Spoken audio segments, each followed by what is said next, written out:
Now we have completed our first chapter. तो we are to start with the assignments related to this chapter. अब इसमें हमने कैसे assignments करनी है, तो सबसे पहले मैं आपको एनसीईआरटी बेस्ड असाइनमेंट करवाऊंगी। उसमें मैं आपको जैसे जैसे पेजेस आएंगे उसके अकॉर्डिंगली ही क्वेश्चन बताती जाऊंगी और आंसर भी दूंगी कि उसको कैसे हमने कितना आंसर किस क्वेश्चन में देना है। तो इससे हमें क्या होगा, एक तरह से एनसीईआरटी के इस लेसन की एक तरह से we will have a quick revision also, revision भी हो जाएगी। और अगर हमने अच्छे मार्क्स स्कोर करने हैं सीबीएसई में या नीट में, तो हमें एनसीईआरटी पे ही फोकस करना है। एनसीईआरटी की एक एक लाइन, एक एक वर्ड हमें अच्छी तरह से आनी चाहिए, हर वर्ड का मीनिंग हमें क्लियर होना चाहिए। तब हम कहेंगे कि अगर हमारा इसी तरह से एनसीईआरटी के ही ऊपर फोकस होगा तो हम कह सकते हैं कि we are having good preparation. तो वैसे तो सीबीएसई के अकॉर्डिंग जो इस लेसन में क्वेश्चन आते हैं that are only of 1 marks, और इवन नीट में भी 1 मार्क्स से भी कम का वेटेज दिया हुआ है, दैट इज 0.9 का। लेकिन जब भी अगर हमने 100% स्कोर करना है तो इसमें हमें क्या आधे मार्क्स की भी इम्पोर्टेंस है। तो इसलिए हमें इस लेसन को अच्छे से प्रिपेयर करना है और हमने इसको इसमें से कुछ भी नहीं छोड़ना।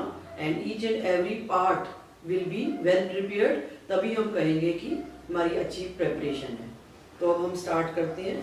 तो सबसे पहले बहुत सिंपल क्वेश्चन है, कौन सा है, what is a life span. क्या होता है life span? It is a period of an organism starting from birth to the natural death of an organism is called the life span.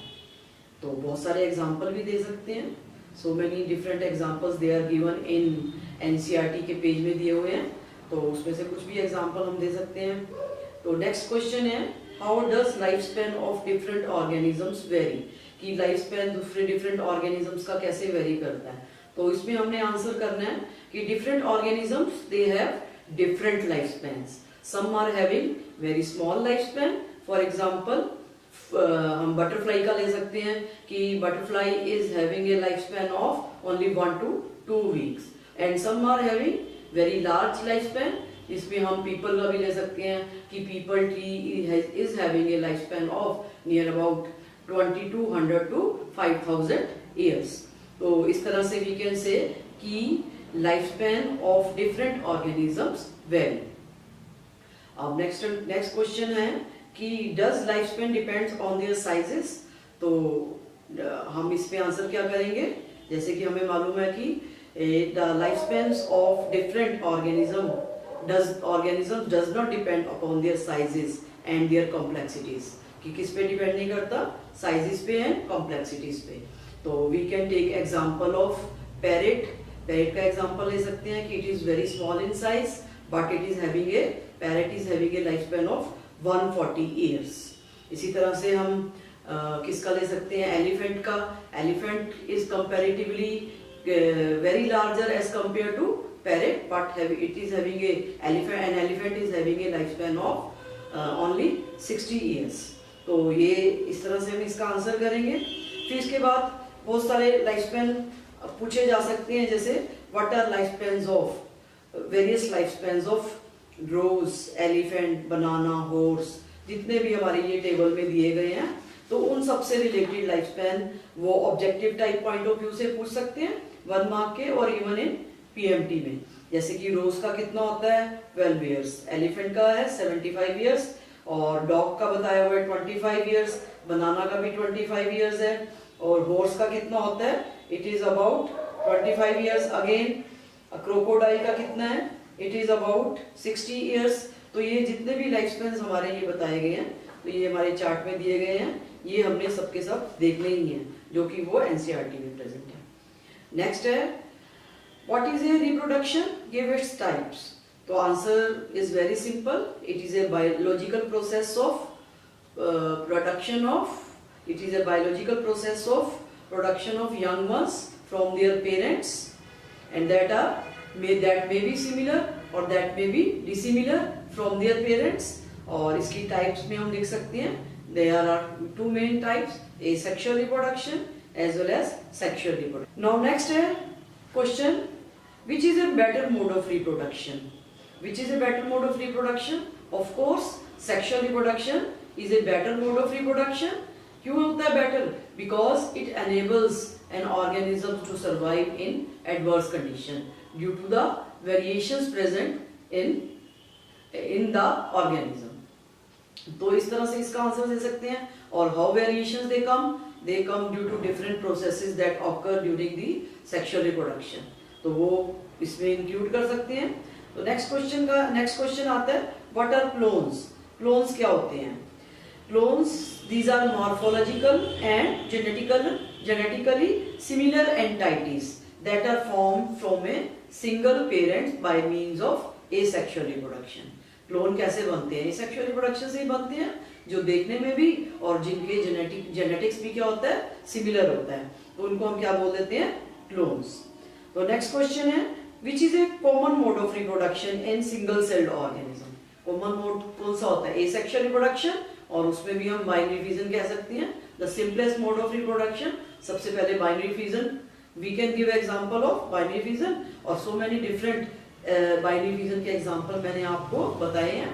तो इन सब के आंसर्स तो आपको मेरे लेक्चर्स में मिलेंगे ही मिलेंगे, लेकिन फिर भी मैं आपको एक तरह से there will be a sort of revision. इसलिए मैं चाहती हूँ कि एनसीईआरटी बेस्ड जो है क्वेश्चंस पहले हो जाएं, फिर उसके बाद we will stress on some high order thinking questions जिनमें थोड़ी सी लैंग्वेज क्या होती है, अलग से कॉन्सेप्ट बेस्ड होती है, और उसके लिए हमें थोड़ा अंडरस्टैंड करना पड़ेगा उसको समझने के लिए. और रीजनिंग क्वेश्चन हम कह लें, वो उसकी असाइनमेंट हम अलग से करेंगे.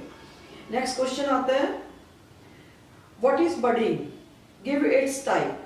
बडिंग क्या होता है? It is an external outgrowth that develops at some specific position in the organisms, and it is a process of asexual reproduction. Most commonly it occurs in lower organizations. Example हम दे सकते हैं hydra, yeast, and these are example of exogenous budding. और there is one more budding, कौन सी होती है वो?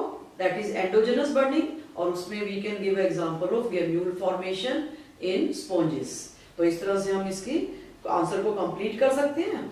And अगर वो कहते हैं कि गैम्यूल फॉर्मेशन कैसे होता है, if they ask then we can tell them कि कैसे इंटरनल बड फॉर्मेशन होती है, और जिसमें क्या होते हैं, gemmules is having a group of cells. उन ग्रुप ऑफ सेल्स को हम क्या बोलते हैं?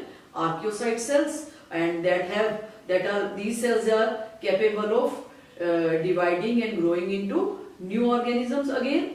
एंड इसी तरह से गैम्यूल फॉर्मेशन होती है, और वो एडवर्स कंडीशन में बनते हैं, और फेवरेबल कंडीशन में these archaeocytes और these gammules they come out to form new organism again.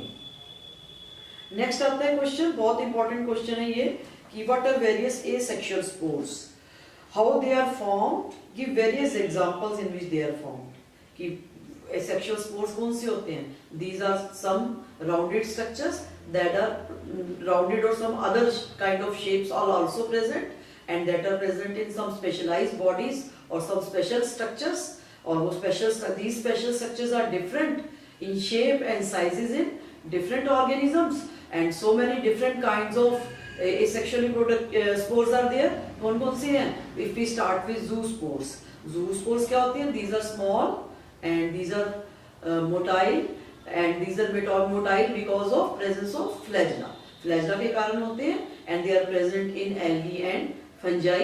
और उसमें हम बहुत सारे एग्जांपल मैंने आपको बताए थे, उसमें जैसे कि यूरोथ्रिक्स में होते हैं जूस्पोर्स, क्लेमाइडोमोनस में होते हैं यूस्पोर्स, तो एक्टोकार्पस में भी होते हैं zoospores.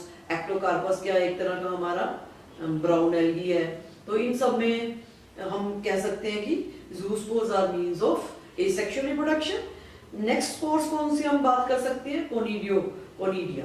Conidia are non motile and rounded, and they are present in fungus. कौन कौन सी फंगस में, फंजाई में प्रेजेंट होते हैं? पेंसिलियम का मैंने एग्जांपल दिया था आपको, और इसके अलावा एस्पेरेजिलस बताया था.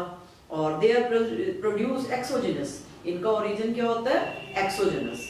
जबकि जूस्पोरेंजियम के अंदर जूस्पोर्स प्रोड्यूस होते हैं, that means zoospores are having endogenous, मतलब कि वो इंटरनल सैक लाइक स्ट्रक्चर में प्रोड्यूस होते हैं. कौन से? जूस्पोर्स. लेकिन कोनिडिया क्या होते हैं? एक्सोजेनस होते हैं. और नॉन मोटाइल होते हैं। क्यों नॉन मोटाइल होते हैं? क्योंकि उनमें फ्लैजला एब्सेंट होते हैं। और इसके अलावा और भी हम बहुत सारे एग्जांपल्स दे सकते हैं, जैसे कि स्पोरेंजियोस्पोर्स। स्पोरेंजियोस्पोर्स हमने किस में पढ़े थे? राइजोफस में और म्यूकर में। बोथ आर फंजाई ही हैं। और उसमें क्या है, sporangiospores they are produced inside the sac like structure, that means they are also having endogenous origin। उनमें भी कौन सा origin होता है? एंडोजेनस। फिर इसके अलावा chlamydospores, these are thick walled resistant spores that are produced during the adverse condition of an organism। Algae में होते हैं, most commonly they are present, और ये क्या करते हैं? they resist the adverse condition, और जब favorable condition आती है then they start germination again and they form new bodies again। तो इस तरह से हम इसके आंसर्स दे सकते हैं 4 एसेक्सुअल स्पोर्स के। वैसे तो ये क्वेश्चन इस तरह से नहीं आएगा, इसमें ना डिफरेंशिएशन की फॉर्म में पूछा जा सकता है कि डिफरेंशिएट बिटवीन कोनिडिया और बिटवीन द जूस्पोर्स। तो अभी मैंने आपको बताया ये डिटेल में। तो इस तरह से 2 स्पोर्स को लेकर they can ask you question. और नेक्स्ट क्वेश्चन आता है, what do you mean by vegetative propagation? क्या होता है vegetative propagation? It is a formation of new plants by means of vegetative propagules। कौन कौन से होते हैं प्रोपेग्यूल्स? रूट, स्टेम और लीव्स। तो बहुत सारे एग्जांपल्स इसमें हैं कि give examples of vegetative propagations. कौन कौन से हैं? राइजोम। राइजोम क्या होता है? Underground stem and it branches and they store the food material and then what happens and they survive also, or they perinate also under adverse condition, and when favorable condition comes they are able to germinate because of presence of buds on them। buds और scales भी present होते हैं इसमें। तो इन सब के answers तो आपको मेरे लेक्चर में भी मिल जाएंगे। तो रनर क्या होते हैं? Runner they run along the surface and they are green, help in photosynthesis। grass is the best example। sucker, they are below the soil, they are just like the runner and they are specialized branches and but they do not participate in photosynthesis। शक्कर में मैंने आपको किसका chrysanthemum का example दिया था और बनाना का भी दिया था। ट्यूबर्स क्या होते हैं?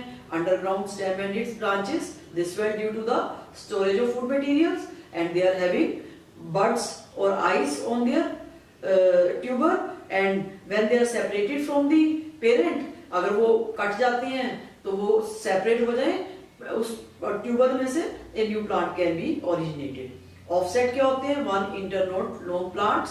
और ये कौन से होते हैं? आइकोर्निया, क्रेसेप्स, या इनको हम वाटर हाइकिंथ भी बोलते हैं and they are also called terror of Bengal. तो टेरर ऑफ बंगाल का तो एक नेक्स्ट क्वेश्चन अलग से भी पूछा जा सकता है कि what is a terror of Bengal, why it is called so. क्या होता है टेरर ऑफ बंगाल? इसमें बताना है कि there was a plant that was water hyacinth, aquatic plant का, and firstly it was introduced in Bengal for its beautiful color flowers and leaves, but this flower was highly invasive and within a short period of time it completely spread all over the water bodies, और जिसके कारण क्या होता है? created problem in the aquatic bodies में इसमें क्या problem कर दी? Because of this, due to this, जितने भी एक्वेटिक ऑर्गेनिजम्स थे their life they came into endanger condition because of lack of oxygen and slowly and steadily, और we can say very fastly, is spread all over the India also। अब हर जगह पे इसको हम देख सकते हैं जहाँ पे भी वाटर बॉडीज हैं, और इसको it is very not possible to eradicate. तो इसीलिए it is a problematic weed, that is why it is called terror of Bengal. Now next is what are buds. Buds क्या होते हैं? Growing points from where new plants और new branches can be originated. Where they are present? Definitely they are mainly present on nodes. Nodes पे ही present होती है। Function क्या होता है? Growth and development. Next question they can ask you, how sexual reproduction enables those organisms to survive during unfavorable condition। फिर से वही सेम आंसर इसका दिया हुआ है, एक क्वेश्चन पहले भी आ चुका था। सेम आंसर इज देयर कि जितने भी सेक्सुअली प्रोड्यूसिंग ऑर्गेनिजम्स होते हैं उनके gametes they share their genetic constituents, अपने जेनेटिक कॉन्स्टिट्यूएंट को भी शेयर करते हैं। And moreover there are some specific processes that occur due to sexual reproduction, during the sexual reproduction कौन सी होती है? Crossing over is there, and due to this crossing over variations occur, and these variations enable organisms to survive in adverse conditions. Adverse conditions में ये survive करने में help करती हैं, और इस तरह से organisms they are able to live in an adverse environment, or slowly and steadily what happens when these variations they accumulate and they give rise to new organisms। जैसे जैसे environment में changes आते हैं, new organisms भी arise होते हैं, and they are better adapted towards their environment। तो इस तरह से हम कह सकते हैं sexual reproduction is very better than किसके comparison में? asexual reproduction के। फिर differentiate between asexual and sexual is very simple। One pair uniparental है, एगेमोस्पर्मस है, सोमेटोगेमस प्रोसेस है, कौन सा? एसेक्सुअल। रैपिड प्रोसेस है, फास्ट प्रोसेस है, और इसके ऑपोजिट हम ले सकते हैं सेक्सुअल रिप्रोडक्शन में कि it is what kind of process? Biparental is there, it reproductive cells are involved, और इसमें क्या होता है? Variations are there, slow process is there, small progenies are there. तो इस तरह से हम इनके बीच में डिफरेंशिएशन बता सकते हैं। नेक्स्ट क्वेश्चन है what are various phases of life?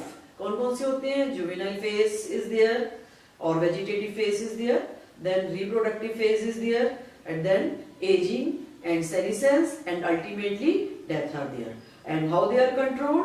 Bye means of environmental conditions along with hormones. They play an important role in deciding the life spans और लाइफ साइकिल ऑफ ऑर्गेनिजम्स। अब next आते हैं question what are annuals, biennials and perennials? Annuals they require for their growth and development for complete one season। एक ही season में वो grow करते हैं, and they produce flowers and fruits and then they die। जैसे serials का example बताया। biennials they need 2 seasons। First season में vegetative grow करेंगे, एंड नेक्स्ट सीजन में वो क्या करेंगे? रिप्रोडक्शन करेंगे। biennials के लिए रेडिशन कैरेट मैंने आपको एग्जांपल बताया। perennials क्या होते हैं? Grow throughout their seasons and they throughout the years and they produce flowers and fruits during their specific seasons। तो इसमें मैंने जितने भी fruits वाले plants हैं वो हम एग्जांपल दे सकते हैं। नेक्स्ट क्वेश्चन है differentiate between monocarpic and polycarpic. Monocarpic कौन से होते हैं? They produce flowers and fruits once in their life span, और पॉलीकार्पिक कौन से होते हैं? They produce fruits and flowers in their specific seasons. तो ये हो गया, और इसके एग्जांपल्स मैंने अभी पहले भी बताए हैं। मोनोकार्पिक में हम we can give example of bamboo और स्ट्रोबिलेंथस पुंथियाना। These two examples are given of perennial monocarpic plants के दिए हुए हैं, जो objective type point of view से भी आ सकती हैं, 1 मार्क के भी आ सकते हैं, 2 मार्क के भी आ सकते हैं। तो इस लेसन में जैसे कि मैंने आपको बताया 1 और 2 मार्क्स से ज्यादा नहीं, मैक्सिमम 2 मार्क्स का क्वेश्चन होगा, और जितने भी होंगे सब के सब question they will B NCERTs की ही लाइंस में से आएंगे, डायरेक्ट भी आ सकते हैं। तो हमने तो क्या करना है, अगर इसको एनसीईआरटी को ही अच्छे से करेंगे तो we are able to give all the answers. तो इसीलिए मैं आपको एनसीईआरटी ही एक बार फिर से रिवाइज करवा रही हूँ कि क्या क्या हमने टॉपिक्स पढ़े हैं और उसके बेसिस पे किस तरह के क्वेश्चन बन सकते हैं और हमने उनको कैसे आंसर करना है।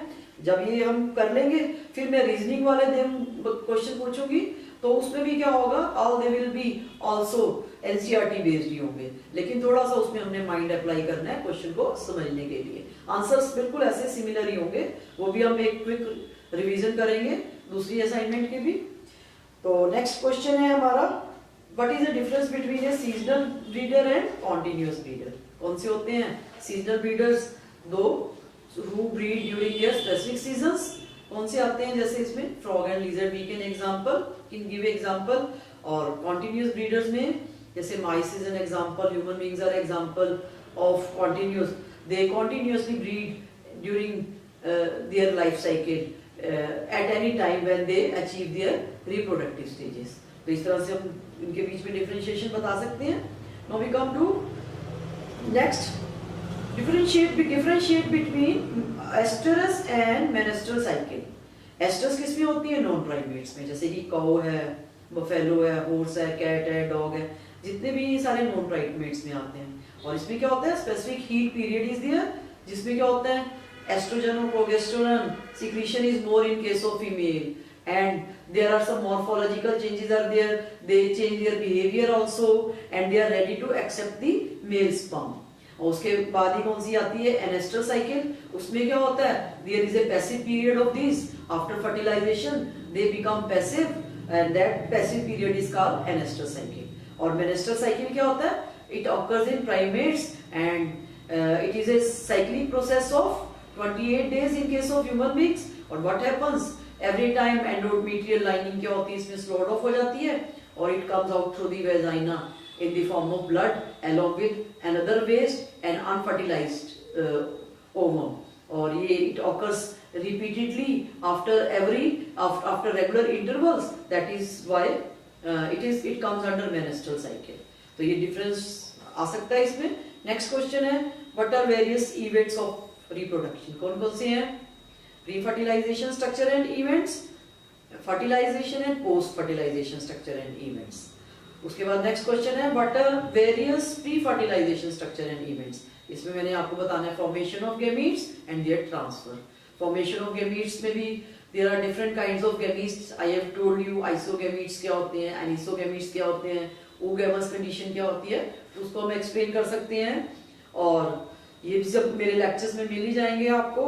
और इसके अलावा नेक्स्ट आता है हमारा गैमीटोजेनेसिस के बाद ट्रांसफर कैसे होती है. तो ट्रांसफर के लिए पॉलिनेशंस होते हैं हायर ऑर्गेनाइजेशन में, लोअर फॉर्म्स में there is a water medium. We can explain with the help of examples. और प्लांट्स में क्या होते हैं, हाईली ऑर्गेनाइज्ड प्लांट्स में pollen tubes are there. Human beings में कोपुलेटरी ऑर्गन्स होते हैं. जितने भी हायर ऑर्गेनाइजेशंस होते हैं they are having their some specialised structures. तो this is also present in my lecture. तो ये भी लेक्चर में आपको मिल जाएगा. तो एक बार मैं क्वेश्चन का आंसर बता रही हूँ, तो आप लेक्चर्स को अच्छे से पढ़ोगे तो you will find easily these answers. Next है आता है, how does sexuality varies in different organisms. Sexuality में हमने बताना है what are various homothallic condition, heterothallic condition क्या होती हैं, मोनोशियस कंडीशन क्या होती है, डायोशियस कंडीशंस क्या होती हैं. तो ये भी एक बहुत बड़ा पैराग्राफ बिल्कुल डिटेल में दिया हो गया है, उसमें दिया हुआ है क्या कहते हैं एनसीईआरटी की पेजेस पे भी. और it has been given in my lectures also, you can see from them. तो इस तरह से ये आ सकता है, या इसमें से क्वेश्चन आ सकते हैं, differentiate between monoecious and dioecious. Monoecious क्या होते हैं, the organisms having both the sex organs in on one thallus और इन वन प्लांट. तो उनको हम क्या देते हैं, मोनोशियस और यूनिसेक्सुअल, मोनोशियस और बाइसेक्सुअल. तो इसमें एग्जांपल हम दे सकते हैं किसका, कुकरबिट्स का एग्जांपल दे सकते हैं. और बहुत सारे जैसे मस्टर्ड है, so many different examples we can give of bisexual. Dioecious क्या होते हैं, unisexual, where sexes are present on separate plants. तो इसमें हम पपाया दे सकते हैं, डेट पाम दे सकते हैं, उसका एग्जांपल दे सकते हैं हम. तो इस तरह से हम डिफरेंशिएट कर सकते हैं. सो नेक्स्ट क्वेश्चन है हमारा, differentiate between external fertilization and internal fertilization. ये भी सिंपल क्वेश्चन है कि what happens in external fertilization when fertilization of gametes occur outside the female body that is inside the water medium, then it is external fertilization. किसमें होता है, lower forms में, जैसे कि लोअर इनवर्टिब्रेट्स कौन कौन से हैं, फ्रॉग में, नहीं दे तो वर्टिब्रेट्स में आते हैं, सॉरी, फ्रॉग्स में और लिजर्ड्स में. इसमें क्या होता है, external fertilization is there and internal fertilization कहाँ होता है, inside the females body with the help of some specialised structures. और नेक्स्ट क्वेश्चन है, which is a vital link that ensures continuity of life. Which is a vital link? Definitely zygote is a vital link that connect two life forms, previous life forms as well as the next life forms. इन दोनों के बीच में जो connection कौन करता है, zygote करता है. It means zygote is an important part or it is a vital link. It is a vital link between two generations. Next question आता है, what are zygospores? Zygospores क्या होते हैं? These are thick-walled resting spores formed by the fusion of gametes in case of algae and fungus. Fungus में whenever the gametes they are formed, they fertilize. तो उसके बाद क्या करते हैं? When the zygote is formed, so what happens? Zygote undergoes rest for some period of time during the adverse condition. And when the favorable conditions comes, the zygospore wall breaks up and the new organisms they are formed. तो zygospore हम किस केस में कह सकते हैं? Resting spores in case of algae and fungus. और कई बार ये क्वेश्चन आ सकता है कि what is the difference between a zoospore and a zygospore. तो ज़ूस्पोर्स होते हैं, these are reproduce asexually, asexual means of reproduction है, और zygospores are product of sexual reproduction. तो इस तरह से भी ये क्वेश्चंस आ सकते हैं। और नेक्स्ट क्वेश्चन आता है which is a vital link of sexual reproduction, which is a important link of sexual reproduction. Vital phenomena कौन सा होता है? That ensures without which the next generation will never come. कौन सी होती है? उसमें हमने डिफरेंशिएट करना है कि fertilization is a vital process that occurs during the sexual reproduction। तो इसको हमने उससे नहीं कोरिलेट करना। जाइगोट तो है vital link between two generation, लेकिन सेक्सुअल रिप्रोडक्शन का वाइटल फिनोमिना कौन सा है? दैट इज ए फर्टिलाइजेशन और सिंगेमी। नेक्स्ट क्वेश्चन है व्हाट इज एम्ब्रियोजेनेसिस। एम्ब्रियोजेनेसिस क्या होता है? Formation of embryo from zygote by means of cell division and cell differentiation processes। इसमें first of all what happens? Zygote divides irregularly, then what happens? What is formed? An undifferentiated mass is formed. Later on, this undifferentiated mass of cells they get organize themselves to form different organs, and इस तरह से we can say this process of embryogenesis occurs।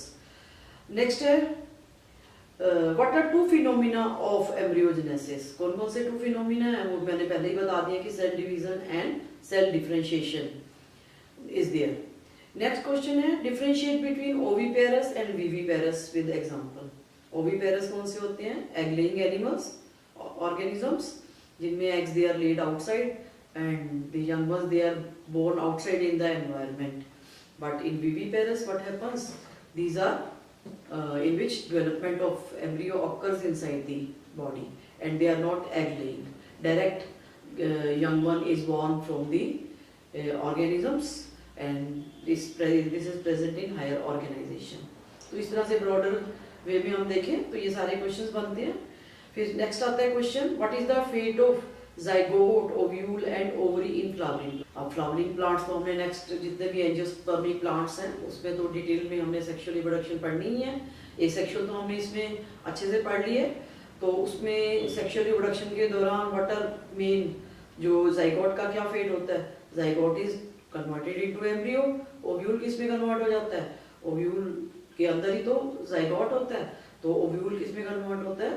Fertilised ovule is called seed and ripened ovary is called the fruit. तो ये कैसे बनते हैं इसको तो फिर हम नेक्स्ट चैप्टर में डिटेल में करेंगे, तो इससे हमें पूरा का पूरा क्लियर हो जाएगा। तो this is regarding all of the chapter.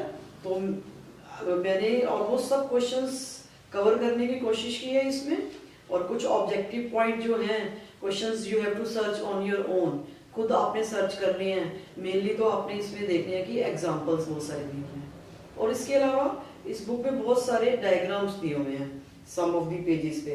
जैसे इसमें diagram has been given in for ये पेज नंबर 12 पे दिए हुए हैं डायग्राम्स बाइसेक्सुअल ऑर्गेनिजम्स के, और यूनिसेक्सुअल कौन से होते हैं। तो इस तरह से 1 मार्क के questions they can ask you. जैसे काला बताया हुआ है इसमें एलगी में, ये नया दिया हुआ है और ये बहुत बार पीएमटी में आया हुआ है क्वेश्चन।